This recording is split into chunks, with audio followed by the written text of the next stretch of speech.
Hello students, welcome to my channel. இப்போ 12th accountancyல chapter 2 illustration 5 பார்க்குறோம். From the following particulars of Vellore Recreation Club, prepare receipts and payment account for the year ended 31st March 2017. இதில் என்னென்ன particulars கொடுத்துருக்காங்க, இதில் எது receipt side வரும், எது payment side வரும்னு சொல்லிட்டு நம்ம ஃபஸ்ட்டே நோட் பண்ணிக்கிட்டால் தான் சம் போட ஈஸியாக இருக்கும். ஃபஸ்ட்டு பாருங்கள், ஓப்பனிங் கேஷ் பேலன்ஸும் பேங்க் பேலன்ஸும் கொடுத்துருக்காங்க. அப்போ ரெண்டுமே வந்து ரெசிப்ட் சைடு வரும்.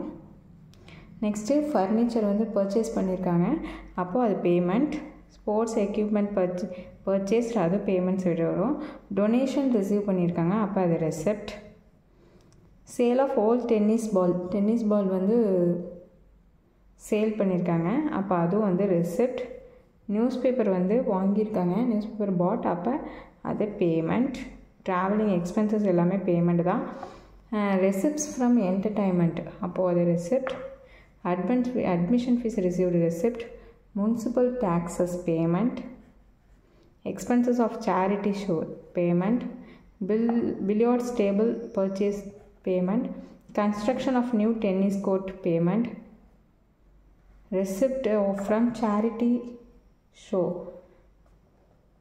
அது receipt. Next closing balance cash in hand கொடுத்துருக்காங்க, அது பேமெண்ட். ஓகேவா? இப்போ வாங்க சம் போடலாம். அக்கௌண்ட்ஸ் நோட் எடுத்துங்க. எப்போதும் சொல்கிற மாதிரி தான் அக்கௌண்ட்ஸ் நோட் எடுத்து டபுள் சைடில் ஃபஸ்ட்டு டெபிட் போட்டுங்க, டெட்டார் போட்டுங்க, அடுத்த கிரெடிட் போட்டுங்க. ஓகே, டெபிட் கிரெடிட் போட்டுங்க. ஹெட்டிங் எழுதிங்க, receipts and payments of Vellore creation club for the year ended 31st 3/2017 போட்டுட்டு டெபிட் சைடு ரெசிப்ட்ஸ் ருபீஸ் போட்டுங்க, அதே மாதிரி கிரெடிட் சைடு பேமெண்ட் ருபீஸ் போட்டுங்க. இப்போ ஃபஸ்ட்டு ரெசிப்டில் என்னென்ன என்ட்ரிஸ் இருக்கோ இது எல்லாத்தையுமே வந்து என்னென்ன இன்ஃபர்மேஷன் கொடுத்துருக்காங்களோ அது எல்லாமே என்ட்ரு பண்ணிக்கலாம். ஃபஸ்ட்டு பாருங்கள், ஓப்பனிங் பேலன்ஸ் கொடுத்துருக்காங்க. Opening cash balance 3000, opening bank balance 12,000 கொடுத்துருக்காங்க. இது ரெண்டத்தையும் போட்டுக்கும். Cash to balance b by டின்னு கொடுக்கணும். டெபிட்டில் எழுதுறது எல்லாமே டூவில் எழுதணும், கிரெடிட்டில் எழுதுறது எல்லாமே பையில் எழுதணும், இதை மறந்துடாதீங்க.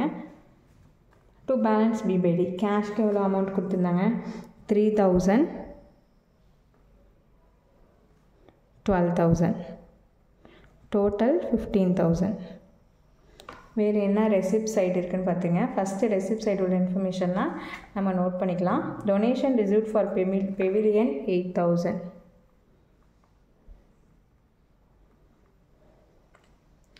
Next, sale of old tennis ball 1,500.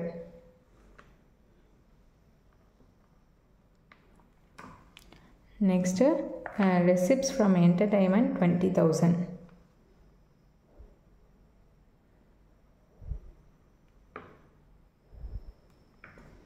Next, admission fees received 1,000.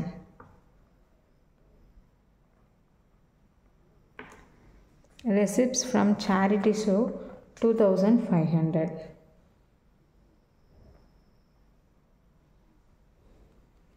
வேறு எதுவும் ரெசிப்ட் சைடு கொடுக்கல. நெக்ஸ்ட்டு பேமெண்ட் சைடு என்னெல்லாம் இருக்குதுன்னு பாருங்கள். ஃபஸ்ட்டு ஃபர்னிச்சர் பர்ச்சேஸ் ஒரு 11,000 இருக்குது, அதை என்ட்ரு பண்ணிக்கிறோம். 11,000.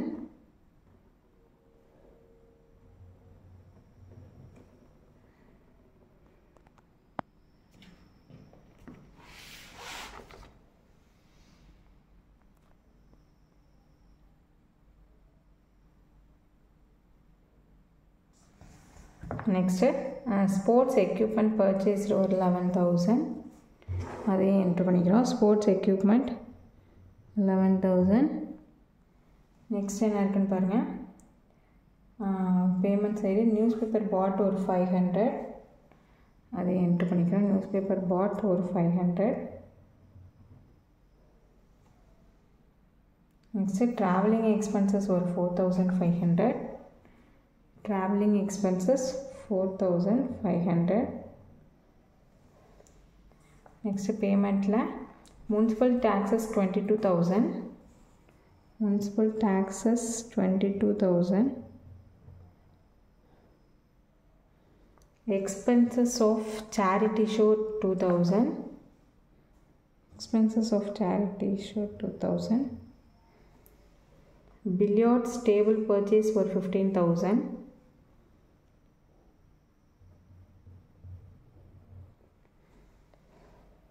construction of new tennis court 18,000.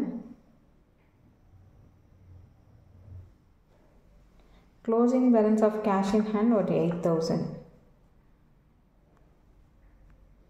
Okay, வேறு எந்த இன்ஃபர்மேஷன் கொடுக்கல. இப்போது எந்த சைடு அதிகமாக டோட்டல் வருதுன்னு ஆட் பண்ணிங்க. பாருங்கள், பேமெண்ட் சைடு நமக்கு 92,000 வருது. பட் ரெசிப்ட் சைடு எவ்வளோ வருது அப்படின்னா, ரெசிப்ட் சைடு 48,000 தான் வருது. அப்போது எந்த சைடு அதிகமாக வருது? கிரெடிட் சைடு தான் அதிகமாக வருது. அப்போ அதோட டோட்டல் போட்டுக்கிறோம் 92,000. இங்கேயும் அதே டோட்டல் போட்டுங்க 92,000. உங்களுக்கு புரியணுங்கிறதுக்காக நான் ரஃபாக போட்டு காமிச்சேன். நீங்கள் அப்படி போடாதீங்க, ரஃப் பேப்பரில் போடுங்க. இப்போ 92,000லேருந்து 48,000 லெஸ் பண்ணணும். இது எல்லாத்தையும் ஆட் பண்ணி 92,000 லெஸ் பண்ணணும். அப்போ நமக்கு அதிகமாக கேஷ் வந்திருக்கு. அப்போ என்ன வரும்? Bank over draft to balance C/D bank over draft அப்படின்னு சொல்லிட்டு போட்டணும். போட்டால் எவ்வளோ வரும்? 44,000. இதுதான் வந்து பேலன்சிங் ஃபிகர். ஓகே, சம் புரியும்னு நினைக்கிறேன். புரியலைன்னா கமெண்ட் செக்ஷனில் கமெண்ட் பண்ணுங்கள். தேங்க்ஸ் ஃபார் வாட்சிங்.